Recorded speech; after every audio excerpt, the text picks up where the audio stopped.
Joanna Jimbuku is a nurse.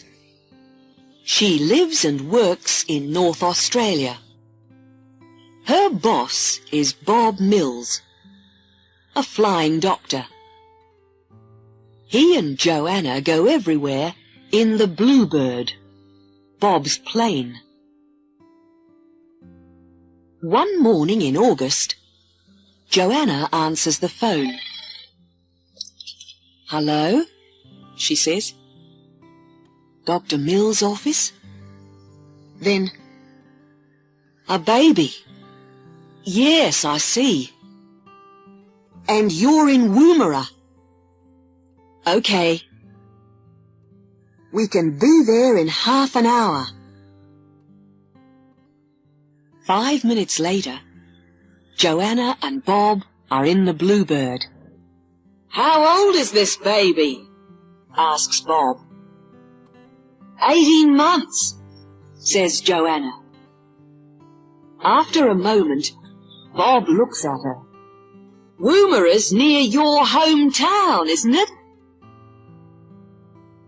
"Yes, that's right." Joanna smiles.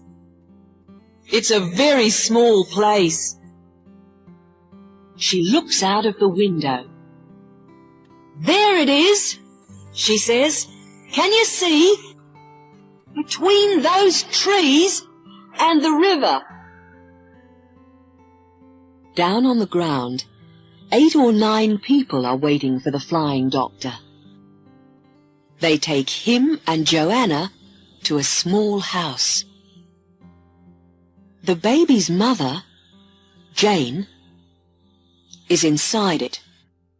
Bob looks at the little girl for 20 minutes.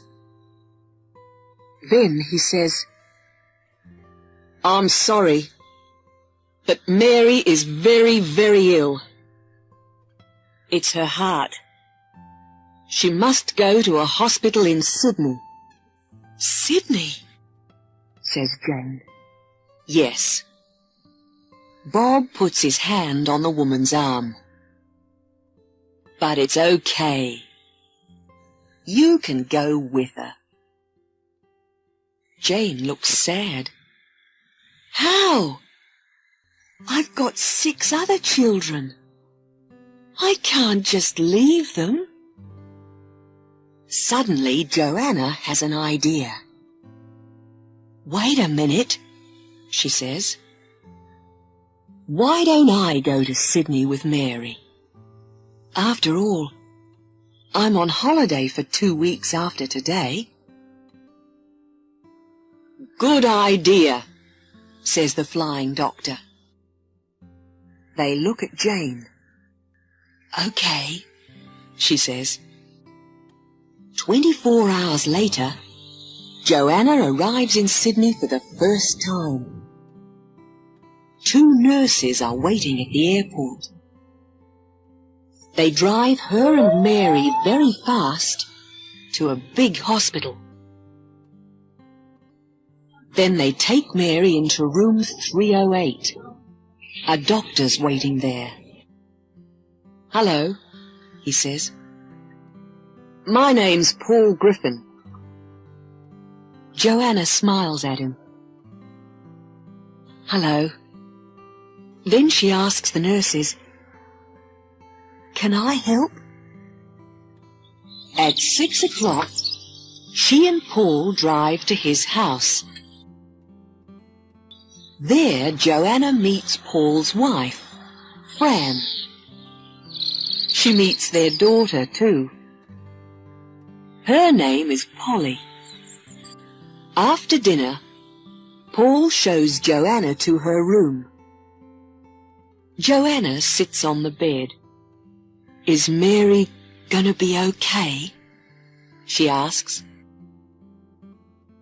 "I don't know," Paul replies. Then he says, "But we're going to do everything we can." "What's that?" she thinks. Then she hears it again. "Mama." She stands up and walks to Mary's bed. Mary, it's you. You're sitting up. You're talking. She runs out of the room and finds Paul. Quick, Dr. Griffin, she says. It's Mary. Come and see. Later that day, Joanna telephones Bob Mills. Yes, that's right. Mary's going to be okay, she says with a big smile.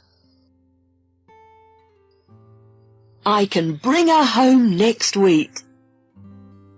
That evening, the Griffins take Joanna to an expensive restaurant. Joanna sits next to the window. Outside, she can see the lights of Sydney. This is beautiful, she says. Next morning at breakfast, Paul says, Joanna, you can stay here at home today. After all, Mary's okay now.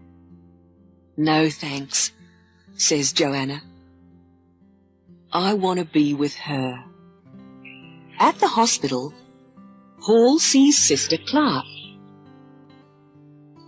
One of my girls is leaving next week, and we need someone new, she says.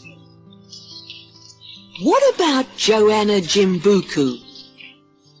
She's a very good nurse. Do you think she wants a job here? Me? Says Joanna that evening. She looks at Paul. Why not? He says. Oh, Joanna, you are going to stay in Sydney, aren't you? Says Polly. I don't know, says Joanna. Later in the afternoon, Joanna goes for a long walk. The weather is hot. She watches the people in the streets. She looks at all the shops, cinemas, museums, and theatres too. Sydney's great, she thinks. Are you okay? He asks. Joanna smiles. Her eyes are wet. Yes, she says. I'm fine. Really, I'm fine. 2 days later, Bob gets into the Bluebird. Joanna is with him. She waves goodbye to Jane and Mary. Bob starts the plane and pushes his hat back. Listen, thanks for everything, Joanna, he says. In Sydney, I mean. It's a beautiful city, isn't it? Joanna looks at the red hills of Woomera. Then she smiles too. Yes, she says, but it's good to be home.